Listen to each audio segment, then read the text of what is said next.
Hey, it's Abe and M, and we're on the trail. It is Sunday, October 23rd at 7:43 a.m. We pulled in just before sunrise, so the sun is rising right now. Pretty cool. About 71 degrees and very windy, so we had to stop to do this intro to try and find a little shelter out of the wind. A little different today. I'm already winded.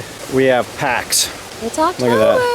It's October. Emily promised that when October started, she would start bearing some weight. And so she is doing that. She has 10.8 pounds, and I've got 35 plus pounds. And I'm feeling every pound right now because we're heading up the hills. And we're also testing out these new backpacks that we got. And I'm finding out that they've got these little shoulder things right here.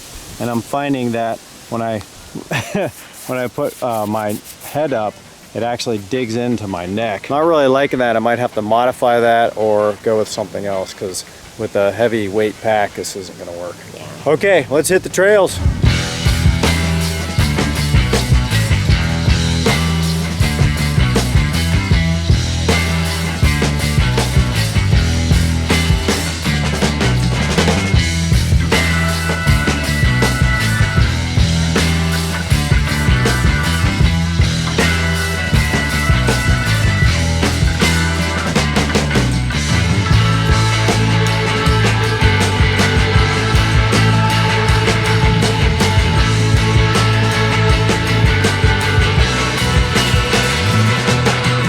We're 1 mile in, and I'm feeling the weight.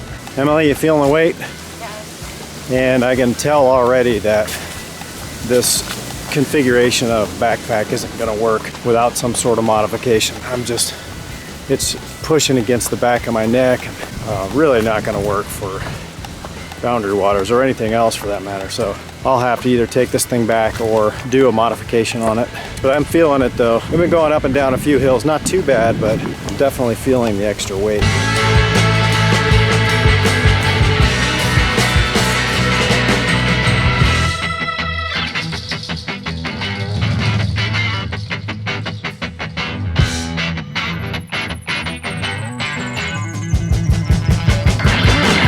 When you're getting ready for boundary waters, there's one thing that you should be thinking about, and that is footwear. What kind of footwear do you need to have at boundary waters? Because you're going to be portaging, you're gonna be on a trail, you're also gonna be in a canoe, and you're also gonna get your feet wet, guaranteed. So it's not like a nice, like what we're doing now, a nice little walk in the park. So what kind of footwear works? Well, on my first trip in 2016, I used a pair of river shoes. The river shoes have drainage holes at the bottom, which allow the water to drain out of the shoe because you're going to get wet. And they also have mesh, which allows the water to go straight through and allows your feet to dry. Your feet don't really get dry, actually, ever, until you get into camp at the end of the day and you've decided you're no longer going to canoe and you put your dry shoes on. That's the only time your feet really get dry. But the problem with the river shoes is they were pretty lightweight and not very rugged. You felt every rock, and they had holes on the bottom which allowed drainage, but what they also allowed are rocks. So you would get rocks in these drainage holes and walking around with these rocks on the bottom of your feet. While it worked for that trip and it was okay, it wasn't ideal. And the question is, well, why don't I just use hiking boots? Well, hiking boots are cool, they're good, except for one thing, you gotta make sure they drain. As if you have a lot of padding in your hiking boots, guess what? Padding gets wet and it stays wet. And so you're walking around with soggy hiking boots. So you're thinking to yourself, I know, I'll just wear waterproof shoes or waterproof boots.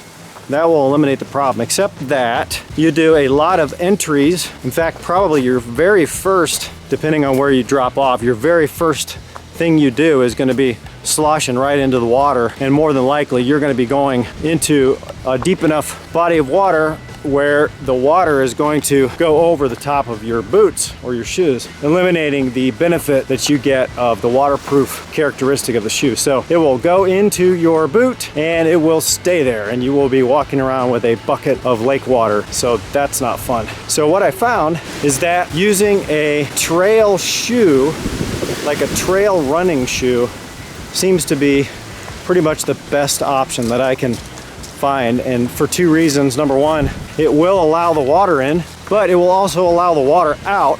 They're comfortable for the long haul, and very importantly, they're also pretty sturdy. So I would find yourself a decent pair of trail shoes to use, and they're going to be very dirty and very muddy and very stinky by the time you get done with your Boundary Waters trip. So just be aware of that. And it's probably a good idea to break them in first. So you don't want to go out with a brand new pair of trail shoes, especially ones you spend a lot of money on. So maybe that second and third rotation of shoes for your trail shoes would be a good plan. So that's the rundown on footwear for Boundary Waters, at least what I found anyway. So I hope that's helpful if you end up planning a trip.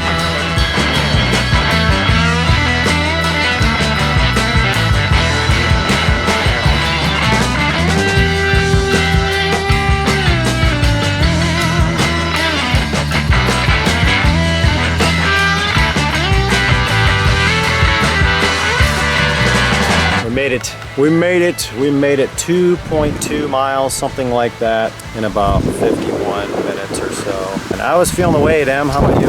Yeah, it was really weird because like I'm having like a lot of nasal stuff going on anyway. When I started hiking, it was heavier, and I know it's only 10 point whatever pounds. Since I lost all that weight, like putting the 10 pounds on and hiking with it, it was very like mentally defeating.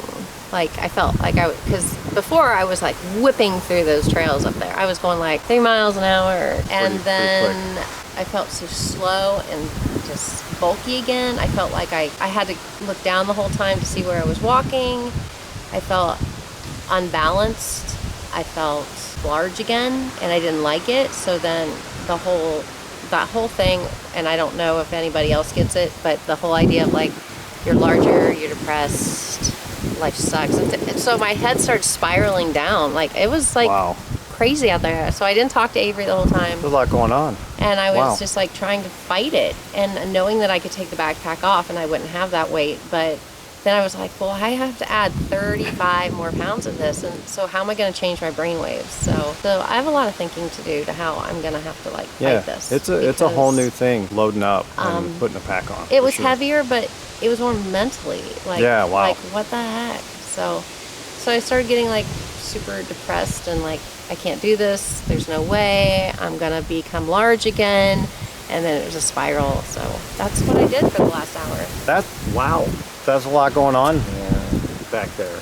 Holy cow. Okay, well, we're going to do this. We're going to get through this. We're going to defeat this. It will not defeat you. Right. So, and that's what it's all about, really. Gearing up to go to Boundary Waters is kind of facing our demons, right? And conquering them. We can't do it alone. So we have help, we have others, and that's what we do.